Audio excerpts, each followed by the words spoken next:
नमस्ते दोस्तों, HRPA में आप सभी का स्वागत है जो सब्सक्राइबर हैं। आज एक कस्टोडियल डेथ, आजकल देखिए अक्सर सुनने में मिल रहा है कस्टोडियल डेथ बहुत हो रही है। आजमगढ़ में एक कस्टोडियल डेथ हुआ है। कस्टोडियल डेथ इररिस्पॉन्सिबल एक्ट है, जेलर का नेग्लिजेंस है और पुलिस डिपार्टमेंट का ये इलीगल वर्क है। उसके देखिए आपको पूछताछ का या रिमांड में लेके कोई भी काम करने का कोई अधिकार तब तक नहीं है जब तक वो लीगलाइज ना हो। उसके बाद ये बहुत अच्छी चीज़ें हैं कि जिनके पास पावर है उनके पावर को थोड़ा लिमिट किया गया है कानून से, वरना अनर्थ हो जाता। जैसे पब्लिक इस समय अनर्थ कर रही है, उसको थोड़ा सा छूट दे दिया गया तो ये लीडर्स दिए और उनके मदद से, उनके ऑर्डर से ये पुलिस और एडमिनिस्ट्रेशन शांत रहा। इसके पहले हम 2023 में एक केस देखे थे, शायद एक लड़की भी सुसाइड कर ली थी आजमगढ़ में स्कूल से ऊपर से। उसके पास एक मोबाइल बरामद हो गया था स्कूल में। टीचर्स बहुत टॉर्चर की जिसके वजह से वो ब्लेम वगैरह लगाई, जिसकी वजह से वो सुसाइड कर ली थी। वो उसका नाम कोई तिवारी ही था, उसका अच्छे से हमें नाम नहीं याद आ रहा है। हमें लग रहा है ये 2023 का ही केस था क्या। मेरे पास मोबाइल रहती नहीं है जनरली, बहुत सही गड़बड़ ही रहती है। जैसे अब यही है, ये मोबाइल हम इसीलिए हम ना बहुत पहले से, हम जब से मेरा मोबाइल बेकार रहता है, हैक्ड रहता है या फिर दिक्कतें रहती हैं, तो हम 2008-10 से ही सोचे कि काम करें लैंडलाइन से। तो मेरे यहाँ लैंडलाइन चूँकि बड़े हैं, हम बड़े तो हैं नहीं तो लगा नहीं। पीसीओ से ज़्यादातर कई काम किए लेकिन हो नहीं पाया। वहाँ पे भी पीसीओ अवांटित दूसरों को रहता है। तो खैर जैसे तैसे काम तो हो ही रहा है। लेकिन ये कस्टोडियल तो जो डेथ है वो पुलिस की नाकामी तो है ही, कानून का वायलेशन भी है और fundamental right to live article 21 का भी वायलेशन है और अदर चार्जेस तो हैं ही हैं। और इसके साथ ही इनकाउंटर जो है ना, इसको भी थोड़ा देखना चाहिए, इनकाउंटर भी थोड़ा ख़त्म करना चाहिए। और ये लड़का कस्टडी में एक लड़की से छेड़छाड़ के रूप में था, तो इसका तो सुसाइड का मैटर ही नहीं था। पता नहीं कैसे बाथरूम में वो मृत पाया गया, अपने नाड़े से सुसाइड कर लिया। नाड़ा खिड़की कितनी बड़ी थी कि उसका हाथ पहुंच गया, वो गर्दन में फांसी लगा के मर भी गया।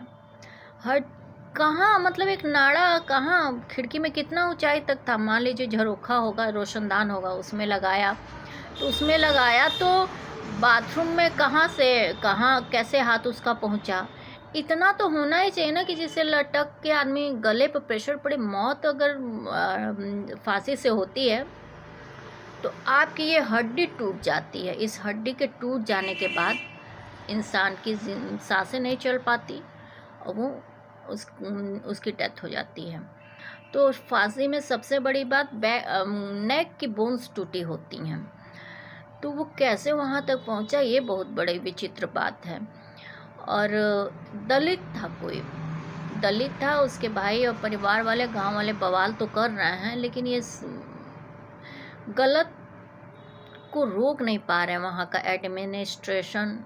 अब आजमगढ़ अगर सिटी नहीं है तो मेट्रो तो होगा नहीं, नगर पालिका तो होगा नहीं, तो भी उसके एडमिनिस्ट्रेशन भी होगा, पुलिस थाने के चार्जेस भी होंगे, नायब तहसीलदार के क्षेत्र और एसडीएम के क्षेत्र में आ रहा होगा। ये लोग करते क्या है कि कानून व्यवस्था सही, जेल में छेड़खानी में गया लड़का मार दिया जाता है। सोचिए, छेड़खानी किया, उसको इतना पीटने की ज़रूरत क्या थी कि वो मर जाए।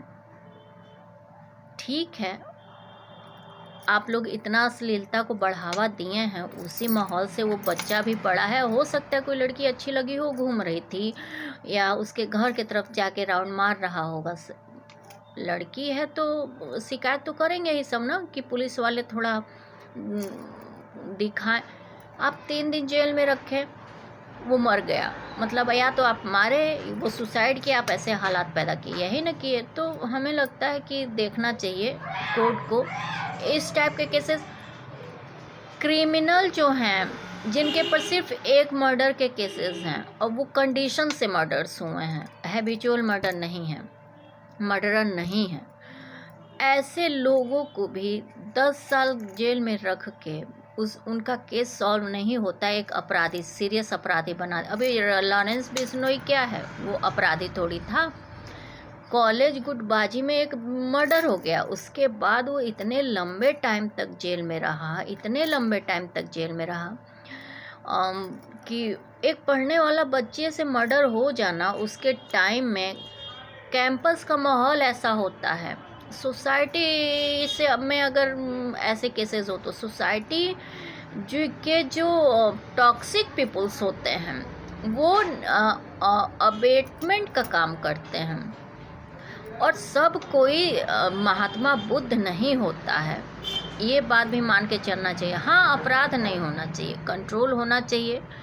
अगर ऐसे हालात पैदा होते हैं, हो गया, तो हमारे यहाँ रिफॉर्मेटिव लॉ है, ऐसा कुछ नहीं होता है। होता क्या है कि रिफॉर्मेशन के बजाय लड़के को ऐसे सेल्स में भेज दिए जाते हैं कि वो अपराध से गैंगस्टर, एक छोटे से अपराध से वो गैंगस्टर में कन्वर्ट हो जाता है।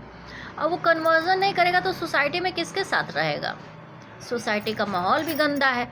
सोसाइटी के घरों में रहने वाले एक से बड़े बड़े अपराधी जिनके अपराध प्रूव्ड नहीं है, केवल खून ही अपराध नहीं होता है, किसी की डिग्निटी वायलेशन भी अब उसके मर्डर केस से कम नहीं होता है, लेकिन कहाँ होता है।